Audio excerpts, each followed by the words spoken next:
कैसे हो अरूप? बढ़िया। कर दूँ इसको।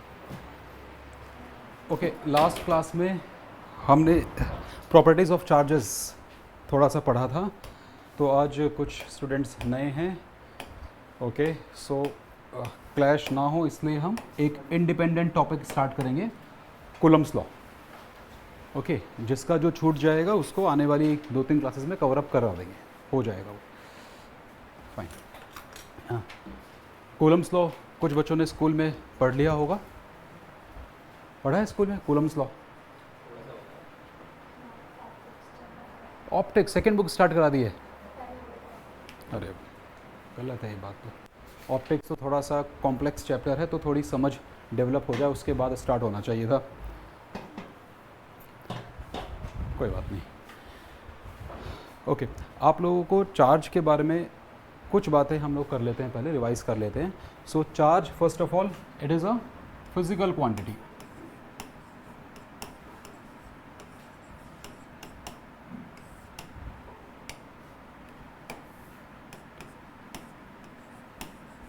आप लोग भी रेस्पॉन्स करो। ये किस तरह की फिजिकल क्वांटिटी है? स्केलर है कि वेक्टर है? और स्केलर होने का मतलब है कि ये डायरेक्शन इसके पास होगी कि नहीं होगी? डायरेक्शन नहीं होती है, लेकिन डायरेक्शन नहीं होने के बाद भी ये पॉजिटिव और नेगेटिव दोनों तरीके का हो सकता है। मतलब हम क्या कहना चाह रहे हैं? It is having dual polarity. ये सारे पॉइंट्स हम लोग लास्ट क्लास में कर चुके हैं, तो जिनका नहीं हुआ है हम आने वाली क्लास में कर लेंगे। कौन कौन से होते हैं इसके पास? एक पॉजिटिव चार्ज होते हैं और एक नेगेटिव। पॉजिटिव चार्ज और नेगेटिव चार्ज आपस में अट्रैक्ट करते हैं कि रिपेल करते हैं? पॉजिटिव और नेगेटिव। और पॉजिटिव पॉजिटिव, नेगेटिव नेगेटिव। तो सिंपल सा हुआ कि अगर चार्जेस अलाइक हैं, एक जैसे हैं, तो वो रिपेल करेंगे, और अगर अपोजिट है तो वो अट्रैक्ट करेंगे। This is the thing. हमें आज समझना है कि वो कितनी फोर्स के साथ रिपेल या अट्रैक्ट करते हैं, मतलब magnitude. What is the magnitude of the force जो कि दो चार्ज पार्टिकल्स के बीच में लगती है। ठीक है, तो ये टॉपिक हम आज कवर अप करने की कोशिश करेंगे। ओके, आपने लॉ ऑफ ग्रेविटेशन पढ़ा है क्लास 11th में, उसी का रेप्लिका ये है। सो अगर आपके पास मान लीजिए कि एक पॉजिटिव चार्ज है, दूसरा भी पॉजिटिव चार्ज ही ले लीजिए, चलिए for the time being. This is of strength Q1। ऐसा unit of charge particle of the charge कितना होता है? कूलम्स। इन दोनों के बीच में जो रिपल्सिव फोर्स लगेगी वो कितनी स्ट्रांग होगी, ये किस पर निर्भर करता है? एक तो इन दोनों इंडिविजुअल चार्जेस की वैल्यू पर। Q1 कितना बड़ा है? इज़ इट 5 कूलम और इज़ इट 50 कूलम? ऐसे ही Q2 कितना बड़ा है, इस पर भी डिपेंडेंसी है। और तीसरा जो पॉसिबल डिपेंडेंसी हो सकती है वो क्या है? इनके बीच का सेपरेशन, रेडियस नहीं, सेपरेशन। तो अगर आपको दो चार्ज दे दिए जाएं विद गिवन वैल्यूज़ और उनको अलग अलग दूरी पर रखकर आपसे पूछा जाए कि किस केस में ज़्यादा फोर्स लगेगी, तो आसान सा हमारा आंसर क्या है इसमें? जितना डिस्टेंस कम करते चले जाएंगे उतना फोर्स इंक्रीज़ करता चला जाएगा, अगर आप बढ़ाओगे तो फोर्स डिक्रीज़ करता चला जाएगा। तो ये आसान सी ऑब्जर्वेशन कूलम ने इसको फॉर्मलाइज किया। उन्होंने कहा कि जो फोर्स होती है किन्हीं भी दो चार्ज पार्टिकल्स के बीच में, वो दो डिपेंडेंसीज फॉलो करती है। एक तो है dependency on the separation, and as per him इस तरीके का रिलेशन आता है। सेपरेशन अगर आप बढ़ा रहे हो तो 1/r², मतलब डिनोमिनेटर में आपका r है ना, तो फोर्स क्या हो जाएगी? कम हो जाएगी। जो पहली डिपेंडेंसी है वो उन्होंने चार्ज Q1 और Q2 के लिए दी, लेकिन it is not like this कि F is proportional to Q1 या F is proportional to Q2, ऐसा नहीं कहा। उन्होंने बताया कि इंडिविजुअल चार्ज की स्ट्रेंथ के मुकाबले वो दोनों चार्जेस के मल्टीप्लिकेशन पर डिपेंड करता है। मतलब अगर मैं लिस्ट बनाऊं से आपको कहा गया कि एक चार्ज Q1 है, एक चार्ज Q2 है, और इनके मैग्नीट्यूड्स रिस्पेक्टिव मैग्नीट्यूड्स हैं, सपोज कीजिए कि 20 coulomb, 5 coulomb, 25 coulomb, 4 coulomb, 100 coulomb, 1 coulomb और से 50 कूलम, 2 कूलम। इन सब में Q1 Q2 डिफर कर रहा है, लेकिन क्या डिफर नहीं कर रहा है यहाँ पर, उन दोनों का मल्टीप्लिकेशन। तो इन सभी केसेस में जो फोर्स लगेगी वो सेम लगेगी। सो इन दोनों बातों को अगर हम समराइज कर दें, then we get the Coulomb's law. तो you can write down the statement, Coulomb's law की स्टेटमेंट हम लिख रहे हैं। इट स्टेट्स दैट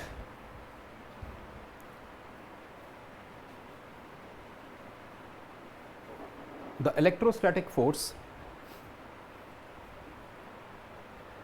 और इलेक्ट्रोस्टैटिक फोर्स में दोनों तरह के इंटरेक्शंस आ जाएंगे, रिपल्सिव भी और अट्रैक्टिव भी। ये फॉर्मूला दोनों को ही गवर्न करता है, दोनों केसेस को। Okay, it states that the electrostatic force acting between 2 point charges, 2 point charges is directly proportional to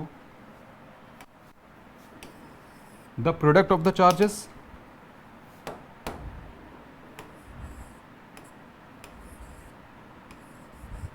and inversely proportional to the square of separation between them.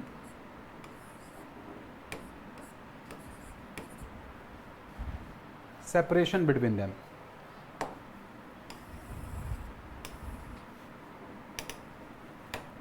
हम जब इन दोनों को एक ही स्टेटमेंट में कंबाइन कर देते हैं तो आपके पास रिजल्ट आया F is proportional to Q1 Q2 का मॉड अपॉन में, कहीं कहीं पर आपको ये मॉड लिखा हुआ नज़र नहीं आएगा बुक में, या कहीं पर भी कोई भी टेक्स्ट आप फॉलो करोगे तो अगर वहाँ पर मॉड नहीं भी लिखा है तो भी Q1 और Q2 रेस्पेक्टिव चार्जेस के वैल्यूज़ हैं, मैग्नीट्यूड लेके चलना है। ठीक है, तो वैसे तो एक्सप्लिसिटली लिख दे तो अच्छा है, नहीं भी लिख रहे हो तो ये अंडरस्टूड सी बात है। फाइन।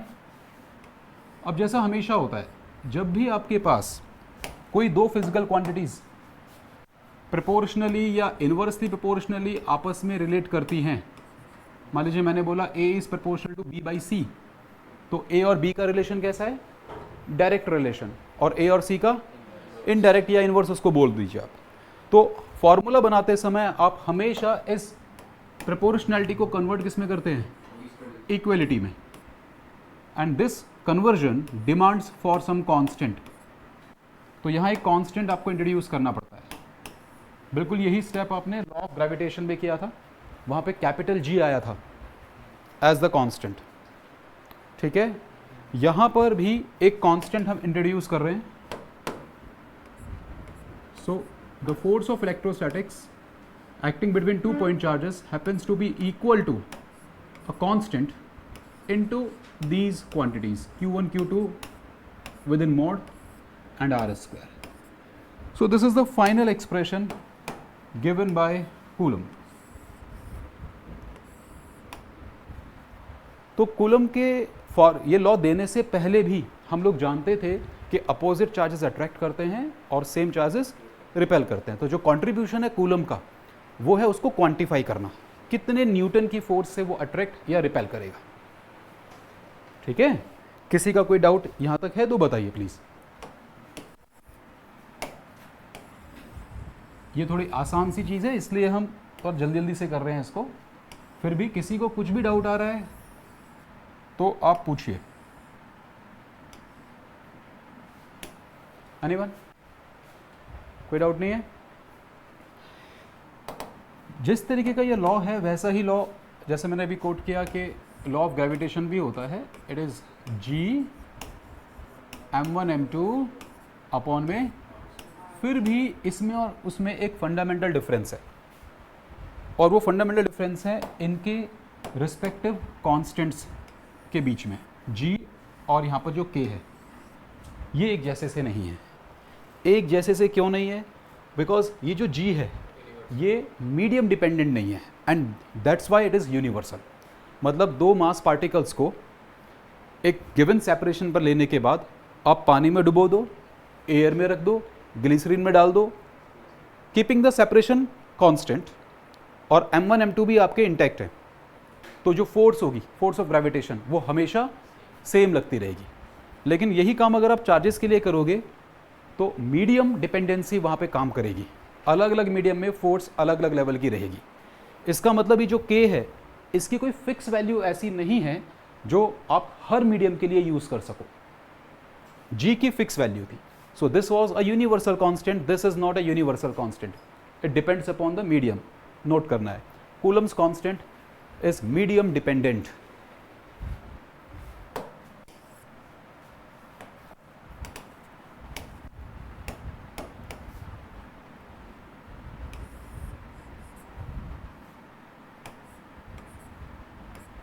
इस कूलम कांस्टेंट का फर्दर अगर हम कंस्ट्रक्शन देखें तो इसके अंदर एक क्वांटिटी आती है एप्सिलॉन। इसको थोड़ा ध्यान से हम समझेंगे। डिफरेंट मीडियम्स किस किस एस्पेक्ट में डिफरेंट हो सकते हैं। आप लोगों ने क्लास 10th में रिफ्रैक्टिव इंडेक्स करके एक चीज़ पढ़ी थी। तो आपको पता है कि एयर में लाइट की speed near about 3 lakh kilometre पर सेकेंड है, लेकिन अगर मान लीजिए कि कोई ग्लास उसके रास्ते में आ जाए, ग्लास का स्लैब आ जाए मान लीजिए, तो इसमें एंट्री करते ही लाइट की स्पीड कम हो जाएगी। ओके, तो कुछ तो फर्क होगा एयर की प्रॉपर्टी में और इसकी प्रॉपर्टी में। वो फर्क जो इन दोनों की प्रॉपर्टीज में है उसी को हमने क्या बोला था, refractive index. There is something called refractive index जो इसके लिए कुछ और है और इसके लिए कुछ और है।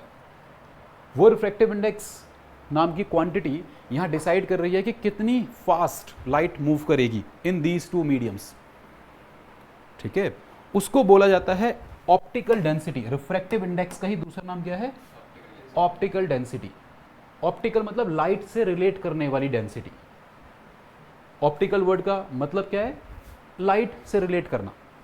सो ऑप्टिकली ये मीडियम और ये मीडियम डिफरेंट है, और उस डिफरेंस को मैथमेटिकली हम म्यू से रिप्रेजेंट कर देते हैं। से म्यू वैक्यूम का 1 हो गया, और कन्वेंशनल वैल्यू जो ग्लास की हम लोग ले लेते हैं वो 1.5 है।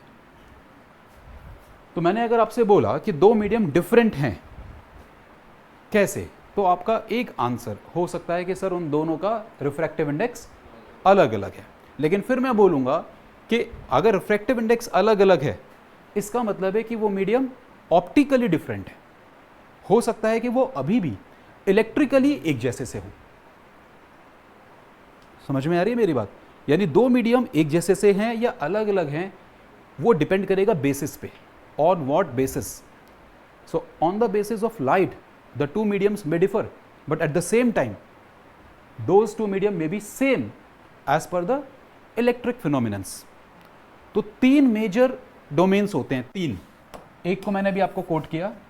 3 मेजर डोमेन्स होते हैं और आपको अपनी 12th क्लास में तीनों पढ़ने हैं।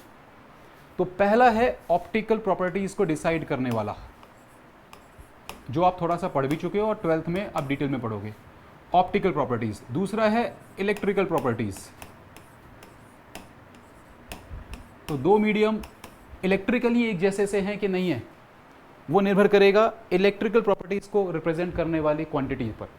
और तीसरा है मैग्नेटिक प्रॉपर्टीज।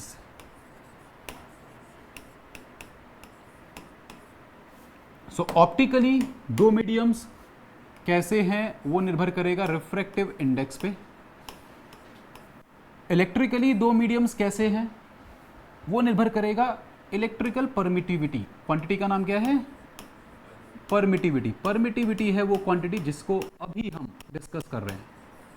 हम ये सब डिस्कशन इसके लिए कर रहे हैं, दिस इज परमिटिविटी। ओके, तो कूलम्स लॉ में ये जो k अलग अलग मीडियम के लिए अलग अलग हो जाता है, वो क्यों अलग अलग हो जाता है? क्योंकि k के अंदर एक टर्म आ रहा है epsilon. Epsilon is the symbol. Okay, वैसे वो कौन सी फिजिकल क्वांटिटी को रिप्रेजेंट कर रहा है?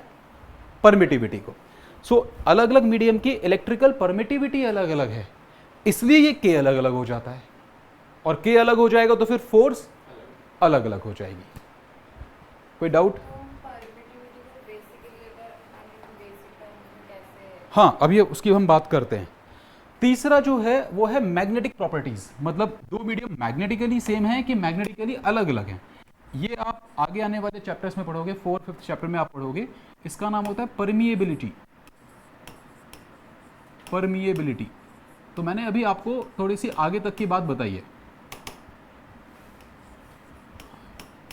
So there are mainly 3 medium specifiers. Medium specifiers का मतलब मीडियम से रिलेट करने वाले या मीडियम को डिफाइन करने वाली क्वांटिटीज। अगर मुझे किसी भी मीडियम के लिए ये तीनों चीजें पता हों तो फिर मैं उस मीडियम के बारे में सब कुछ जानता हूं। Okay, I should know the refractive index, उससे लाइट से रिलेटेड सारे फिनोमिनन्स हम डिस्क्राइब कर सकते हैं। एक इलेक्ट्रिकल परमिटिविटी और तीसरा परमिएबिलिटी। फिलहाल के लिए हमारे लिए इंपॉर्टेंट क्या है? परमिटिविटी। तो अब हम उस पर कंसंट्रेट करते हैं, राइट। इन तीनों में आपस में रिलेशन भी होता है, इन तीनों में ही। जैसे किसी भी मीडियम में लाइट की स्पीड का स्क्वायर, उस मीडियम में परमिएबिलिटी और उस मीडियम की परमिटिविटी, इन तीनों नंबर्स का मल्टीप्लिकेशन 1 आता है। ये किसी भी मीडियम के लिए ट्रू है। मैंने यहां पे c क्यों नहीं लिखा? क्योंकि c is actually speed of light particularly in vacuum, जबकि ये रिलेशन तो सभी के लिए सही है। ओके, तो यहां ये तो परमिटिविटी हो गई, ये परमिएबिलिटी हो गई, ये स्पीड ऑफ लाइट है इन दैट मीडियम, जो कि डिपेंड करेगा किस पे? रिफ्रैक्टिव इंडेक्स पे। ठीक है, रिफ्रैक्टिव इंडेक्स भी अगर आप रिकॉल करो तो कैसे डिफाइन किया करते थे हम? Refractive index of a medium is speed of light in vacuum to the speed of light in that medium. तो यहां से मैं किसी भी मीडियम में स्पीड ऑफ लाइट निकाल कैसे सकता हूं? c अपॉन में RI। और अब इस चीज को अगर यहां फिट कर दिया जाए तो मेरे पास रिलेशन क्या बन गया? c स्क्वायर अपॉन में RI का स्क्वायर इंटू में mu epsilon is equal to 1। So this is the relation जो कोई भी मीडियम सेटिस्फाई करेगा। एक चैप्टर आएगा इलेक्ट्रोमैग्नेटिक वेव्स, वहां पे हम इसको रिकॉल करेंगे दोबारा से, इस पर बेस्ड न्यूमेरिकल्स भी आएंगे वहां पर।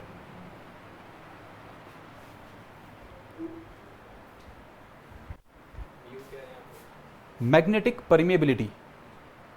अब इस परमिएबिलिटी का मतलब क्या है, डिफाइन कैसे करेंगे इसको हम जब चैप्टर वो आएगा, चैप्टर नंबर 4, तब डिफाइन करेंगे। फिलहाल हम परमिटिविटी पे कंसंट्रेट करने की कोशिश करेंगे। ओके, सो इसको मैं हटा दूं भी यहां से। Done. Coming back to this, K is the Coulomb's constant. Coulomb's constant is medium dependent in the sense कि इसमें एक टर्म आता है परमिटिविटी, जो अलग अलग मीडियम के लिए अलग अलग होती है। पर्टिकुलरली वैक्यूम के लिए हम इसको एप्सिलॉन नॉट लिखते हैं, तो एप्सिलॉन को ही हम रिप्रेजेंट कर देंगे एप्सिलॉन नॉट से। किसके लिए? For vacuum.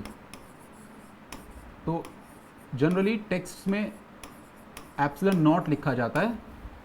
It is because there we are referring to the vacuum as the medium. Okay, otherwise हम इसी को अपडेट कर लेंगे अकॉर्डिंगली। फाइन। एक और आपके लिए इंफॉर्मेशन कि मान लीजिए कि दो चार्जेस आपने लिए और उनका मैग्नीट्यूड फिक्स है, उनके बीच का सेपरेशन फिक्स्ड है, और हम अलग अलग मीडियम में रखकर उनको देख रहे थे किस में कितनी फोर्स लगती है, और हमने जितने पॉसिबल मीडियम हो सकते थे सबको ट्राई कर लिया लेट्स से, तो सबसे ज़्यादा फोर्स वैक्यूम में लगती है। तो ये पॉइंट आपको नोट करना चाहिए। The force between two given charges at given separation happens to be maximum if the intervening medium is vacuum. Vacuum में सबसे ज़्यादा फोर्स लगती है दो चार्जेस के बीच में। ओके,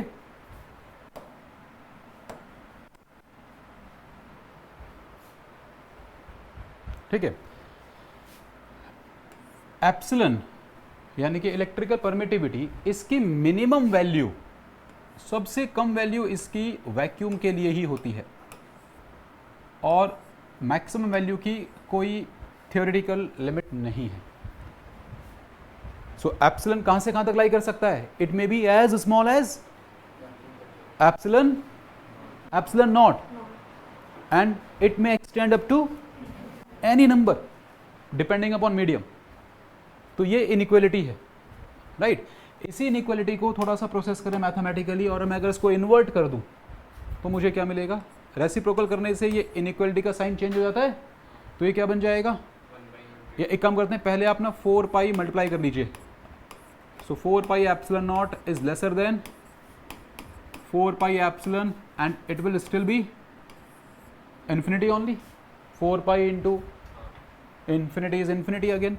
अब आप इसको रेसिप्रोकेट कर दो, सो आपके पास आएगा 1/4 pi epsilon not is more than equal to 1/4 pi epsilon and it is more than 1 upon infinity, that is tending to 0. and now what is it? इसी नंबर को तो हम क्या बोल रहे हैं? Coulomb's constant. तो Coulomb's constant for any medium will be more than 0 and it will be less than or equal to the Coulomb's constant for particularly vacuum. उसको अभी के लिए स्पेसिफिकली मैं kV से डिनोट कर देता हूँ, but in the time to come ये v वाली जो सबस्क्रिप्ट है इसको हटा दिया करेंगे. तो जब कभी किसी न्यूमेरिकल में ये मेंशन नहीं होगा कि मीडियम कौन सा है, तो हमें डिफ़ॉल्ट क्या लेना है? वैक्यूम. तो इसलिए kV कई बार नहीं देखने को मिलेगा.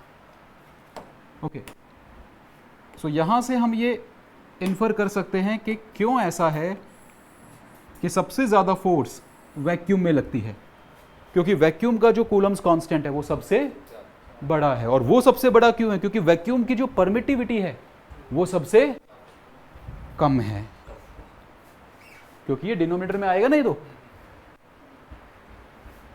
कोई डाउट है किसी को? Now what are the values? Epsilon not की वैल्यू पर्टिकुलरली कितनी होती है वैक्यूम में? ये वैल्यू कितनी होती है? This is 8.854 into 10⁻⁻12. ये इसकी वैल्यू है. ठीक है, यूनिट हम अभी डिड्यूस करते हैं, अभी निकालते हैं इसकी यूनिट.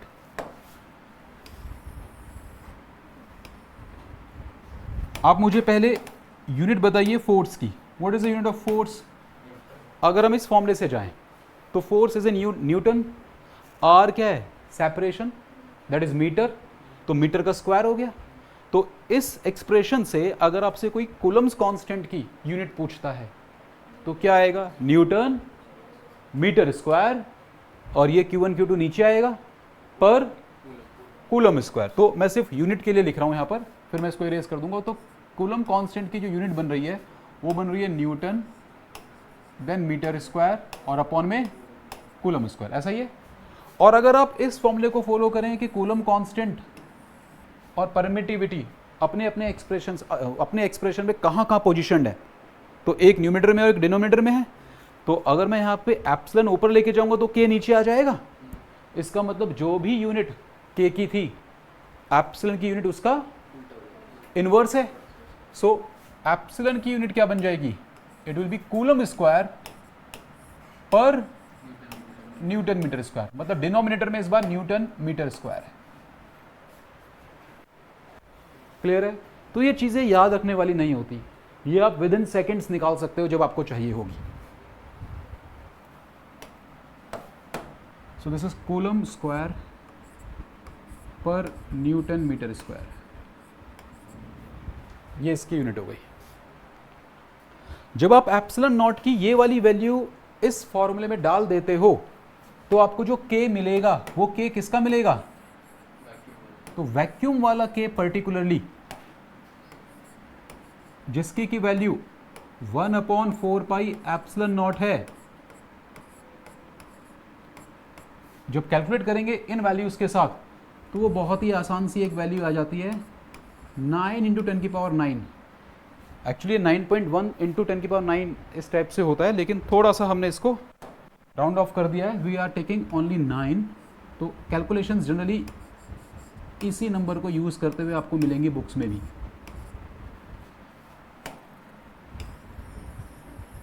किसी भी स्टूडेंट को कोई डाउट हो तो फील फ्री टू आस्क.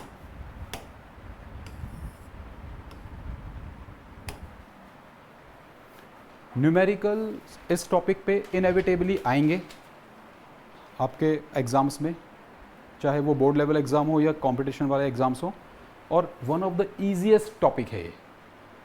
इस पे आया हुआ क्वेश्चन तो चुन चुन के करना चाहिए। ओके, बहुत आसान टॉपिक है। तो इसमें अभी तक यहाँ तक कोई डाउट है किसी स्टूडेंट? नहीं? तो एक न्यूमेरिकल ट्राई कर लेते हैं, आसान सा ही, लेट्स से, है ना? चलो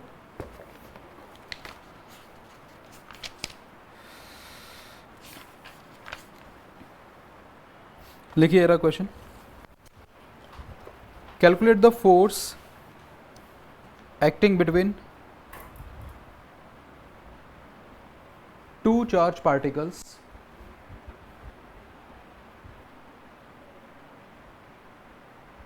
having values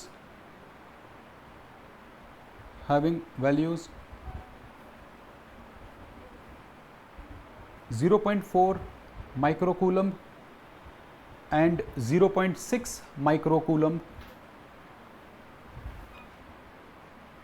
separated by 30 centimeter in air। Vacuum का रिफ्रैक्टिव इंडेक्स एग्जैक्टली 1 लिया जाता है, एयर का रिफ्रैक्टिव इंडेक्स उससे कुछ बड़ा है, लेकिन जब तक अदरवाइज स्टेट ना किया जाए तब तक आप एयर को और वैक्यूम को सेम लोगे। तो एयर का भी हम 1 ही लेंगे, उसकी परमिटिविटी, उसकी परमिबिलिटी सब कुछ वही लेंगे जो वैक्यूम की है, तो ये सारे नंबर्स उसके लिए एप्लीकेबल हो जाते हैं। ठीक है, तो ये बहुत ही आसान सा क्वेश्चन, सिंपल वैल्यू पुट करनी है, गेट द आंसर। और न्यूमेरिकल से आपको बिल्कुल भी मन नहीं चुराना है।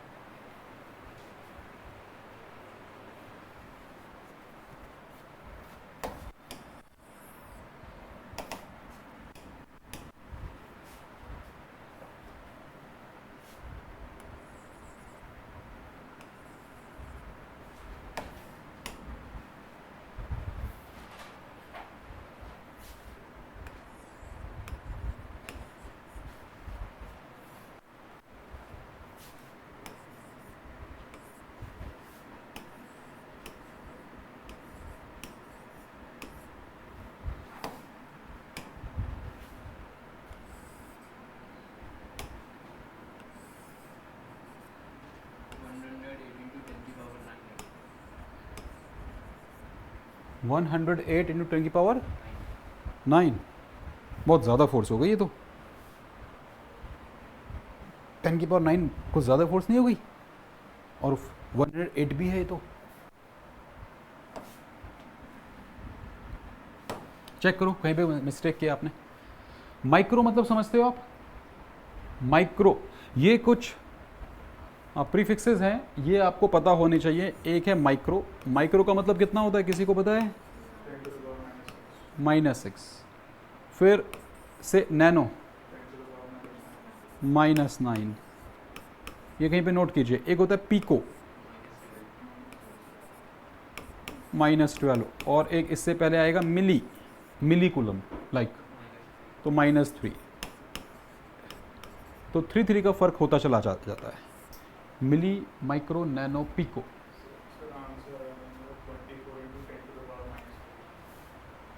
हाँ, दिस इज करेक्ट।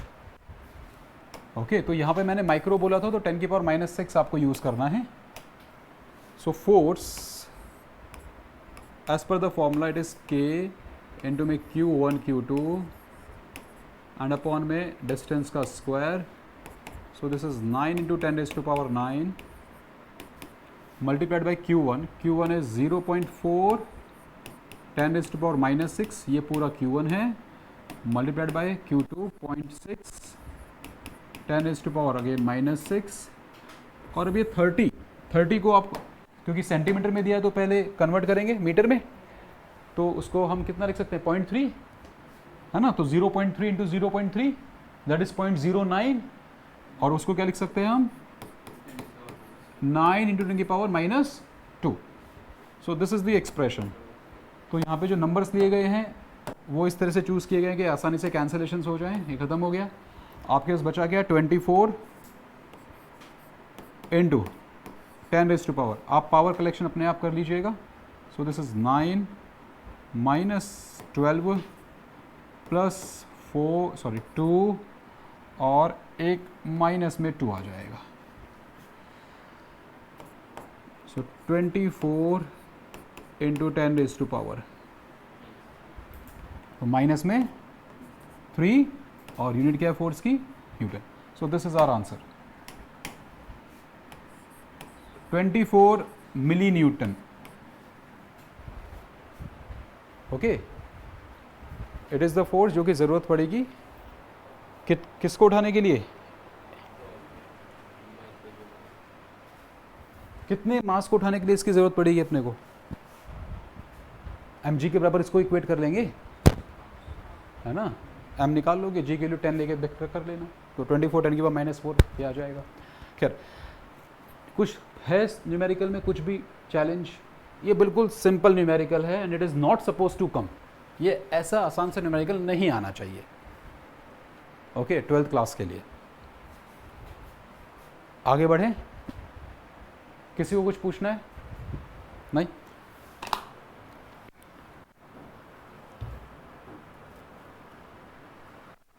अब इसी चीज को थोड़ा अलग फॉर्म में कन्वर्ट किया है। क्वेश्चन लिखो, 2 equal point charges of 3 microcoulomb each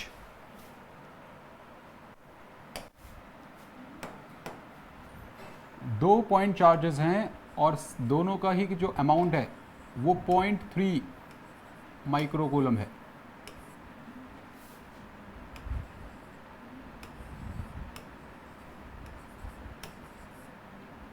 Two equal point charges of 0.3 microcoulomb each are separated by a certain distance.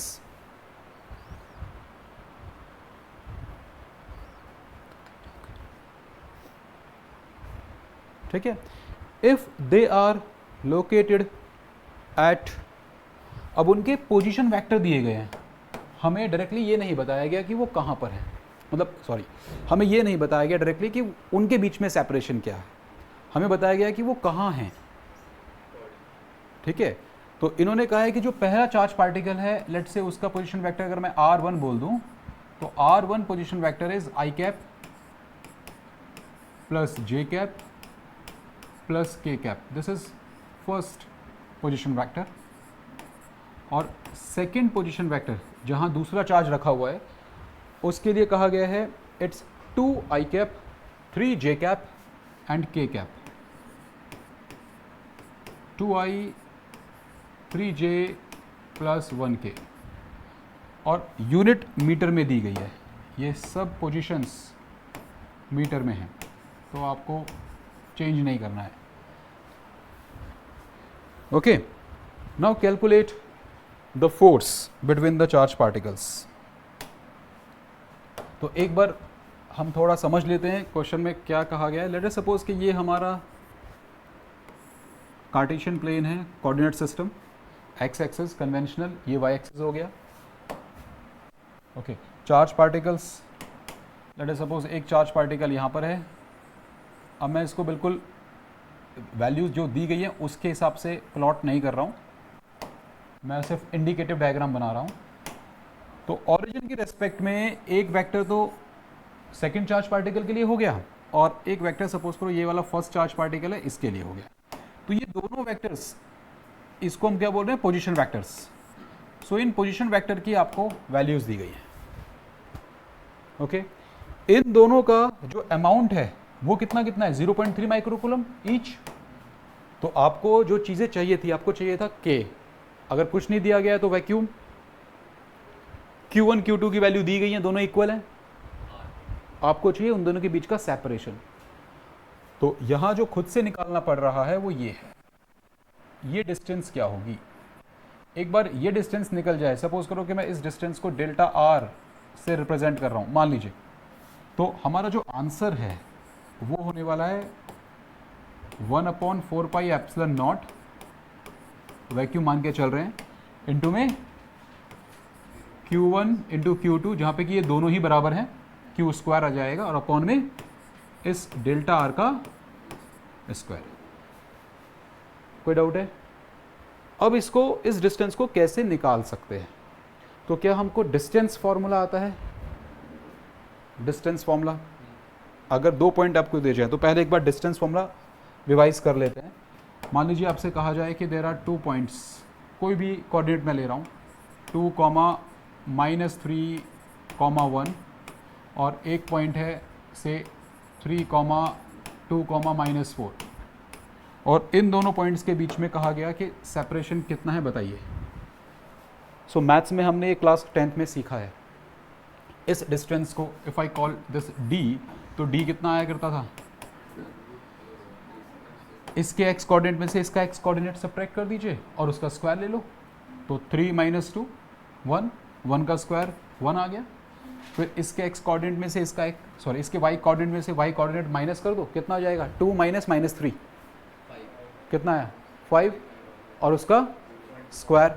So this is 1 + 25 और ऐसे ही नेक्स्ट टर्म क्या आएगा? प्लस में 25 और फिर इस पूरे का रूट। ये डिस्टेंस निकालने का तरीका है, लेकिन ये तरीका आप तब लगा सकते थे जब आपके पास कोऑर्डिनेट होते। हमें तो कोऑर्डिनेट दिया हुआ है। कैसे दिया हुआ है?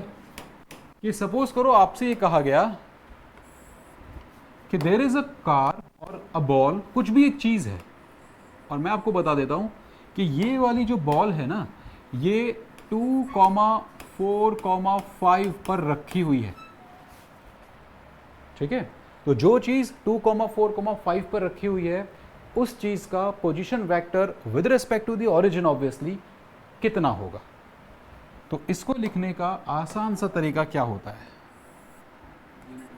अगर मैं ओरिजिन से कर रहा हूं तब की बात है, तो सिंपल, जितना x कोऑर्डिनेट है उतना i कैप, जितना y कोऑर्डिनेट है उतना j कैप, और जितना z कोऑर्डिनेट है उतना k cap. This is the position vector. So if you know the coordinate, you know the position vector, and vice versa, if you know the vector, position vector, then you know the coordinate. और अगर coordinate दोनों की पता लग गए तो distance formula से distance निकल ही जानी है। तो हमें यहां क्या करना है? फिर आपको अगर ये कहा जा रहा है कि पहले का position vector i + j + k है, इसका मतलब पहले का कोऑर्डिनेट क्या है? फिर 1, 1, 1 और इसका क्या है? 2, 3, 1। तो अब आप निकाल सकते हो कि नहीं? ठीक है, हम ऐसे भी कर सकते थे कि पहले हम डेल्टा आर वेक्टर निकाल के और उसका मैग्नीट्यूड ले लें। ऐसे भी कर सकते, दोनों तरीके हैं। कोई कंफ्यूजन है इसमें? पक्की बात है? This is the starting of the session. तो आप लोगों को ना अभी से ही हैबिट डाल लो कि न्यूमेरिकल्स या कोई भी कॉन्सेप्चुअल प्रॉब्लम या डाउट है तो पूछना है, never hesitate. Physics is all about discussion, doubt clarification. ये वन साइडेड प्रोग्राम है ही नहीं।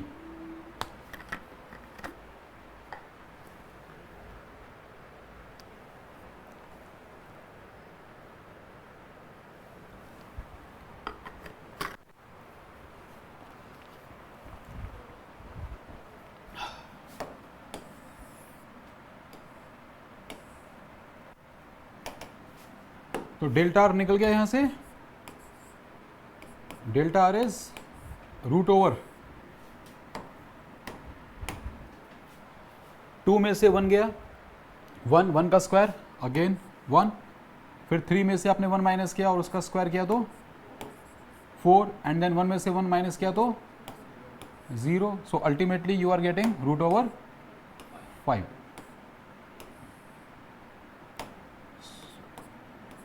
सो वो दोनों चार्ज पार्टिकल्स √5 मीटर से सेपरेट हो रहे हैं। अब तो सिंपल फॉर्मूला पुट करना था मुझे। सो 1/4 एप्सिलॉन नॉट की वैल्यू कितनी होती है? 9 × 10⁻⁹ multiplication of the two charges. Micro का मतलब 10⁻⁻⁶। तो जब इन दोनों के मल्टीप्लाई करेंगे तो -6 यहाँ से आएगा, -6 यहाँ से आएगा, तो -12 तो ये हो गया, एक डेसिमल यहाँ से और एक डेसिमल यहाँ से, तो फिर -2 ये हो गया। तो कुल मिलाकर मल्टीप्लीकेशन ऑफ द चार्जेस कितना आ जाएगा, 9 इंटू 10 की power minus 14 and whole upon square of the separation, इसका स्क्वायर करेंगे तो 5 हमारे पास आ जाएगी वैल्यू। कितना, 16.2, यस, 10⁻⁻5 न्यूटन, या इसको आप 162 माइक्रो न्यूटन लिख सकते थे।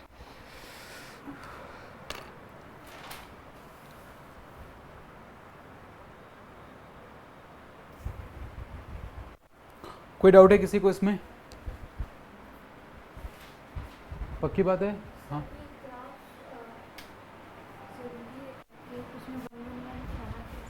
वन वन वन नहीं, मैंने आप, हाँ मैंने आपको यही बताया है कि ये जो मैं प्लॉट कर रहा हूँ ये एक्चुअल पोजीशन को दिमाग में रख के नहीं कर रहा हूँ, ये सिर्फ इंडिकेटिव डायग्राम है। ऑब्वियसली 1 1 1 अगर यहाँ पर है तो ये जो 1 इधर है वाई कोऑर्डिनेट और यहाँ पे ये 3 वाई कोऑर्डिनेट है, ये नीचे तो नहीं हो सकता ना, लेकिन ये हमारा अभी मुद्दा है ही नहीं एम्फेसिस का, ठीक है।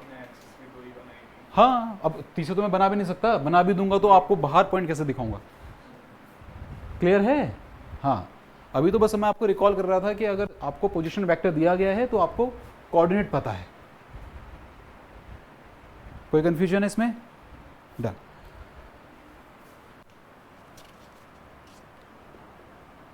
ओके, एक क्वेश्चन और करते हैं, फिर हम कूलम लॉ के लिमिटेशंस नोट करने की कोशिश करेंगे। लिखो क्वेश्चन, 3 चार्जेस, तीनों ही पॉजिटिव है, +q, +2q, +4q, q 2q 4q are connected by 2 strings as shown in the figure.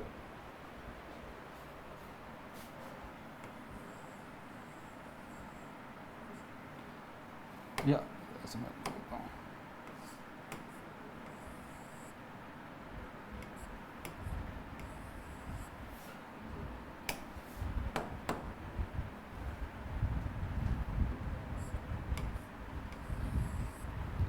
ये चार्ज है q, this is 2q and 4q,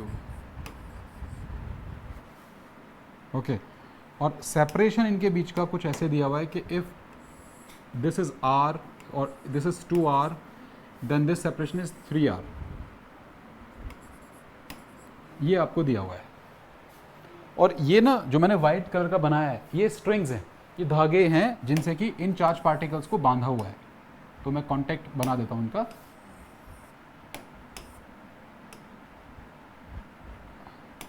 अगर 2 चार्ज पार्टिकल्स के बीच में रिपल्शन होगा और कोई फोर्स रोकने वाली उनको ना हो तो वो दूर दूर चले जाएंगे कि नहीं चले जाएंगे? लेकिन हमने दूर ना जाएं इसके लिए धागों से उसको बांध दिया, तो ये जो व्हाइट कलर की लाइन है they are representing the string. तो ये धागा खिंच जाएगा क्या? अगर शुरू में कुछ ऐसा सीन होता कि आपने पॉजिटिव q को इधर रखा हुआ है और +2q को इधर रखा हुआ है और इनको जिस स्ट्रिंग से आपने कनेक्ट किया है वो स्लैग्ड है, तो जब तक आप इसको पकड़ के रखोगे तब तक तो कोई दिक्कत नहीं है। The moment you release it ये दूर दूर जाने लग जाएंगे एंड फाइनली ये कब रुकेंगे? जब ये स्ट्रिंग अपने एक्चुअल लेंथ पे आ जाएगा। तो अभी इसके अंदर खिंचाव है या नहीं है? है अभी यहां पर। तो क्वेश्चन है कि अभी इसमें कितनी टेंशन है और इसमें कितनी टेंशन है। सो calculate the tensions in the 2 strings. So suppose करो इसमें टेंशन T1 है और इसमें टेंशन T2 है।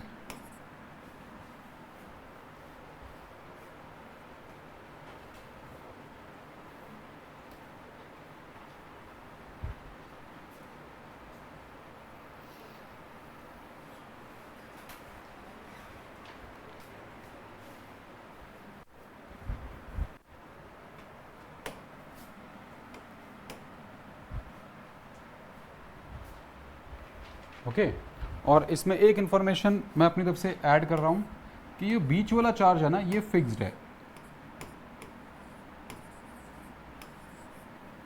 ये फिक्स्ड है, पहला और तीसरा charge those are not fixed. This is the question जो किसी भी कॉम्पिटिटिव एग्जाम में आ सकता है, मेंस में आ गया, नीट में आ गया, तो इसमें कुछ भी एक भी चीज़ एक्स्ट्रा नहीं लगने वाली है, सब आसान है।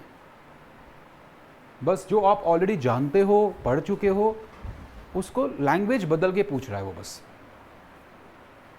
ठीक है, तो पूरी कोशिश करो कि समझ में आए और नेक्स्ट टाइम ऐसे क्वेश्चंस को आप टैकल कर पाओ।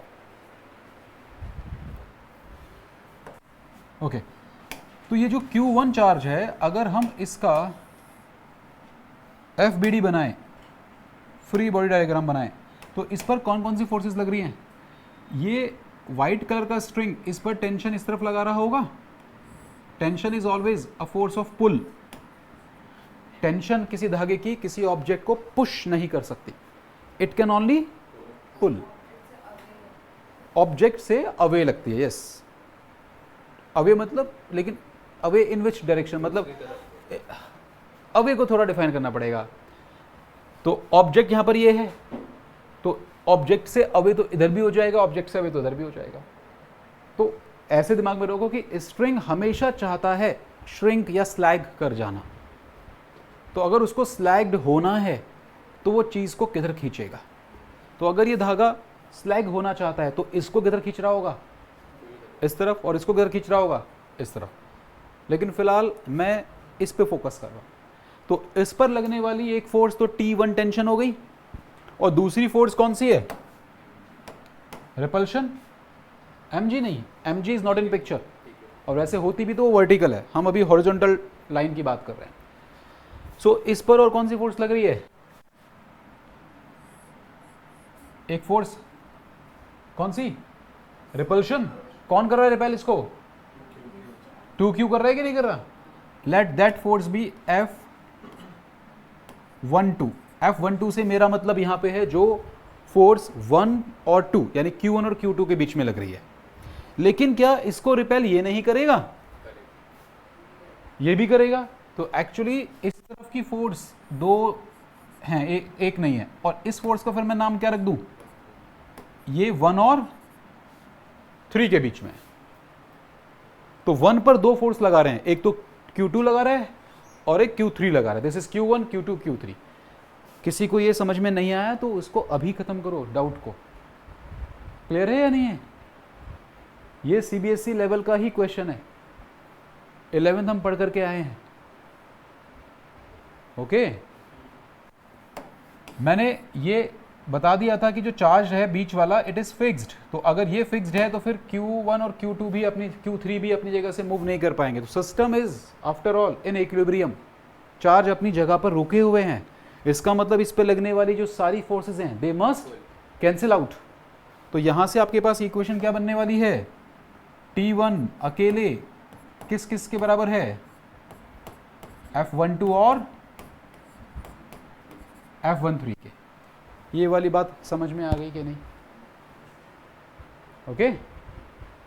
सिमिलरली अगर मैं इस लास्ट चार्ज, इसका फोर्स डायग्राम बनाता हूं, तो इस पर फोर्स कौन कौन सी लग रही है?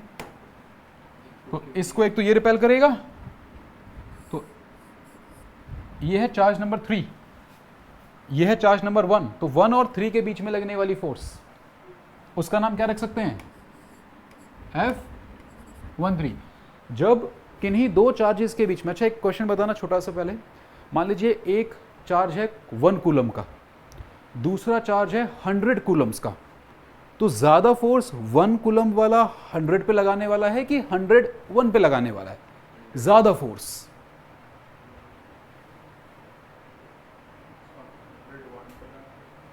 ज्यादा फोर्स कौन किस पे लगाएगा? This is the question.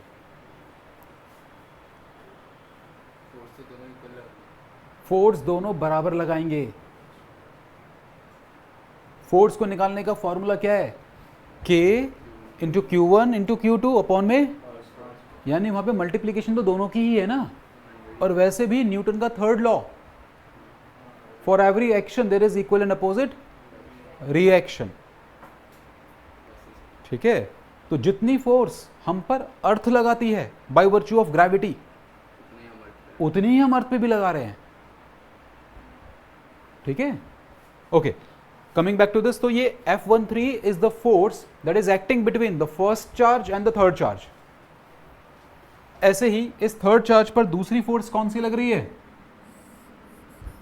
It is the force in between second charge and third charge. इन दोनों फोर्स की वजह से तो ये चार्ज पार्टिकल उस तरफ चले जाना चाहिए था, लेकिन इसको कौन रोके हुए है? टेंशन, जिसको हम बोल रहे हैं T2। So this is the tension. तो यहां पर आपके पास एक्सप्रेशन क्या बना? T2 is equal to F13 plus F23।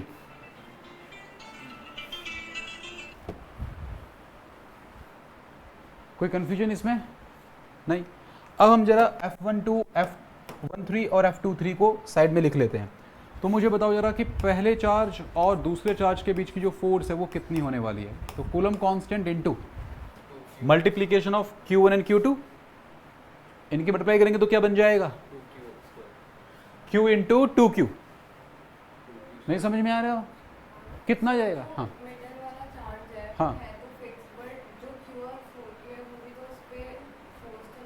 लगाएंगे।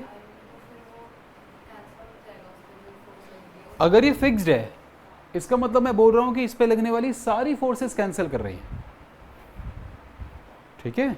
मैंने इसको अपने डिस्कशन का पार्ट बनाया ही नहीं। मुझे क्या निकालना था? T1 और T2। So I need to have कितनी इक्वेशंस? 2 इक्वेशंस। एक इक्वेशन मुझे इससे मिल गई, एक इक्वेशन मुझे इससे मिल गई। इसको मैं जानबूझ के इंट्रोड्यूस नहीं कर रहा हूँ, इंक्लूड नहीं कर रहा हूँ, क्योंकि यहाँ पे केवल T1 और T2 नहीं है, एक फोर्स और भी है। इफ इट इज फिक्स्ड, इसको फिक्स करने के लिए हमने क्या किया होगा? कोई भी रीजन, कोई भी तरीका बताओ। हो सकता है मैंने ही इसको पकड़ लिया हो।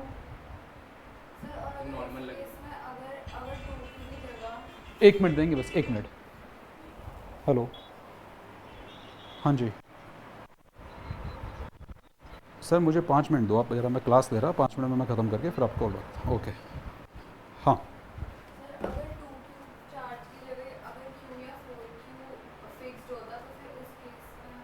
तो जिसको आप फिक्स कर रहे हो ना, आप उसके लिए इक्वेशन मत बनाओ, फिर बाकी दोनों के लिए बनाओ, क्योंकि फिक्स करने में भी आपने एक फोर्स लगाई है और उस फोर्स की कोई भी इंफॉर्मेशन हमको क्वेश्चन में दी नहीं गई थी। हमें बताया नहीं गया कि इसको फिक्स कर कैसे रहे हो आप, और फिक्स करने के लिए आपको कितनी फोर्स लगानी पड़ रही है। ओके, ऑल्दो वो भी किया जा सकता है, बट अभी हम कॉम्प्लिकेट नहीं कर रहे, अभी हम सिचुएशन आसान रख रहे हैं। ओके, तो अब मुझे बताइए F12 कितना है? इन दोनों के बीच में कितनी फोर्स है? तो K इंटू, हाँ, Q इंटू 2Q, और अपॉन में डिनोमिनेटर में क्या होता है? सेपरेशन का स्क्वायर, 4R स्क्वायर हो जाएगा, ये नहीं हो जाएगा? तो वैल्यू फाइनली क्या बचेगी? KQ square upon 2R square. Similarly what is F13? 1 और 3 का बताना इस बार। K into Q into 4Q and upon में किसका स्क्वायर? तो 25R स्क्वायर, 5R का स्क्वायर। सो ये तो सिंपल ऐसे ही हो जाएगा, 4KQ square upon 25R square. And what about F23? F23 कितना आ जाएगा? सेकेंड और थर्ड चार्ज के बीच में K into first charge which is 2Q into second charge which is 4Q and whole upon 3R का square. It is 9R square. So value कितनी आ गई है? 8/9 KQ square by R square. ये तीनों फोर्सेस आपने अलग अलग निकाल ली। कोई कंफ्यूजन है इसमें किसी को? नहीं? और अब आप T1 T2 निकाल सकते हो।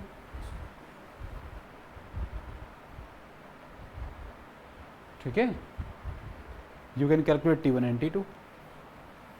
So how much is T1?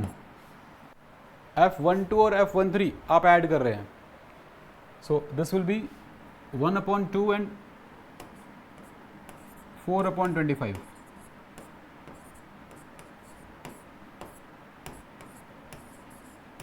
kq² by r²,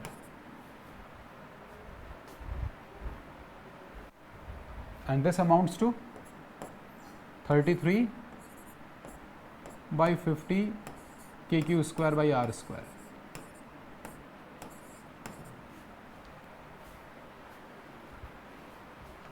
Here F13 again, ये 4/25 था और इसमें ऐड क्या हो जाएगा F23 8/9, जो कॉमन ले सकते थे मैंने वो कॉमन ले लिया है, kq² by r², and this is 236 or what, 236 upon में 225 kq² अपॉन में r². तो ये न्यूटन्स में वैल्यूज आ गई टेंशन्स की. क्लियर है ये सब, कुछ नहीं? ठीक है. So Coulomb law is very easy to state, to use. अभी तक के लिए चीज़ें कॉम्प्लेक्स भी हो जाएंगी जब हमारा सिस्टम पॉइंट चार्ज नहीं रह जाएगा. हमने स्टेटमेंट में लिखा है कि statement is according to Coulomb's law the electrostatic force is, but between किसके, electrostatic force between point charges. तो ये फॉर्मूला केवल और केवल पॉइंट चार्जेस के लिए वैलिड है, लेकिन यहाँ पर हम थ्योरेटिकल पॉइंट चार्ज की बात नहीं कर रहे, यहाँ हम प्रैक्टिकल पॉइंट चार्ज की बात कर रहे हैं. मतलब पॉइंट का मतलब क्या होता है, हाउ बिग और how large is a point. क्या हम कभी कोई पॉइंट बना सकते हैं? अगर मैं अपने पेन से एक डॉट भी लगाता हूं तो वो हमें देखने में लग सकता है बहुत छोटा है, लेकिन अगर मैं इसी डॉट को माइक्रोमीटर के स्केल पे नापूं तो ये मल्टीपल टेंस में आ सकता है. समझ रहे हो? तो किसी चीज़ के छोटे होने की कोई लिमिट नहीं है. We can never have a dot जिसका रेडियस 0 हो जाए और नेक्स्ट टू 0 हो जाए. What I am trying to say is practically there is nothing like a point. हम कभी भी पॉइंट चार्ज प्रैक्टिकली नहीं मैनिफेस्ट कर सकते. तो ये लॉ जिस तरह के चार्ज सिस्टम पे लगता है वो चीज़ प्रैक्टिकली एप्लीकेबल है ही नहीं. डज इट मीन्स कि ये हमारे लिए बेकार है? तो ऐसा नहीं है. समझते हैं जरा, 5 मिनट लगाएंगे बस इसमें हम. तो सपोज कीजिए आपसे कहा गया कि ये आपके पास एक रॉड है और इस रॉड पर चार्ज हमने दे दिया है 5 कूलम, और ये आपके पास कोई ट्रायंगुलर शीट है, इसको आपने चार्ज दे दिया है -2 कूलम. हमसे कहा गया कि इनके बीच में सेपरेशन, मैंने इसका कोई भी एक पॉइंट लिया, इसका कोई भी एक पॉइंट लिया, इन पॉइंट्स के बीच की दूरी सपोज कीजिए मैंने बोली r, ओके, और r की भी एक न्यूमेरिकल वैल्यू आपको दे दी गई है, से 5 मीटर. आपसे कहा गया कि इन दोनों ऑब्जेक्ट्स के बीच में आप फोर्स ऑफ इलेक्ट्रोस्टैटिक, जो कि इस केस में क्योंकि वो नेगेटिव पॉजिटिव है तो अट्रैक्टिव आ जाएगी, वो निकाल लीजिए. तो आपने फॉर्मूला लगाया kq1 q2 अपॉन में r². तो लेकिन वो एप्लीकेबल है कि नहीं, क्वेश्चन ये था हमारा. सो आंसर क्या है कि वो एप्लीकेबल तब होगा अगर ये सिस्टम्स कैसे हों, लेकिन ये पॉइंट चार्जेस हैं क्या, इट डिपेंड्स. अगर सपोज कीजिए इस ट्रायंगुलर शीट की जो डायमेंशन है, अपनी डायमेंशन, इसका भी तो अपना एक साइज होगा. अगर इसका अपना डायमेंशन फ्यू मिलीमीटर्स है, मान लीजिए कि ये पूरा का पूरा ट्रायंगल 2 मिलीमीटर के साइज का है, मतलब इसका जो लॉन्गेस्ट साइड है दैट इज 2 मिलीमीटर. ऐसे ही अगर मैं इसको ले रहा हूं, मान लीजिए कि ये 4 मिलीमीटर है, ओके, तो 2 मिलीमीटर के अराउंड ये है, 4 मिलीमीटर का ये है, और ये कितना है 5 मीटर. सो 5 मीटर में कितने मिलीमीटर होते हैं 5000. तो सेपरेशन आप कितना ले रहे हैं 5000, ओके, और उनके मुकाबले जो डायमेंशंस हैं ऑब्जेक्ट्स की या चार्जेस की वो कितनी है, बहुत कम. तो आप जो मेरे ड्राइंग का स्केल है उस पर मत जाओ, आप इसको फील करो कि ये कितने बड़े हैं और इनके साइज के मुकाबले बीच का सेपरेशन कितना बड़ा है. तो सेपरेशन के मुकाबले ये साइज है, ये हजारों गुना छोटा है कि नहीं, या कह दें कि इनके मुकाबले सेपरेशन हजारों गुना बड़ा है, ऐसे केस में आप इनको पॉइंट चार्ज मानकर सॉल्व कर सकते हो। अगर यही मान लीजिए 2 मीटर या 2 सेंटीमीटर का या 20 सेंटीमीटर का हो जाए तो फिर फॉर्मूला गलत हो जाएगा। Okay, so point charge practically exist नहीं करता है, ठीक है। अर्थ और सन के बीच में हम force of gravitation law of gravitation से निकालते हैं ना, लेकिन even the law of gravitation is valid for point masses only. लेकिन ना तो अर्थ एक पॉइंट मास है ना सन एक पॉइंट मास है, स्टिल हम यूज करते हैं। क्यों यूज कर पा रहे हैं? बिकॉज सन और अर्थ इंडिपेंडेंटली बहुत बड़े हैं, लेकिन उनके बीच की दूरी उनके साइज से भी बहुत ही ज्यादा बड़ी है। हमें यहां से सन एक लिमिटेड साइज का नजर आता है, और सन से अगर अर्थ को देख पाए तो वो इवन स्मॉलर नजर आएगी। ओके, तो ये रिलेटिव एस्पेक्ट्स हैं।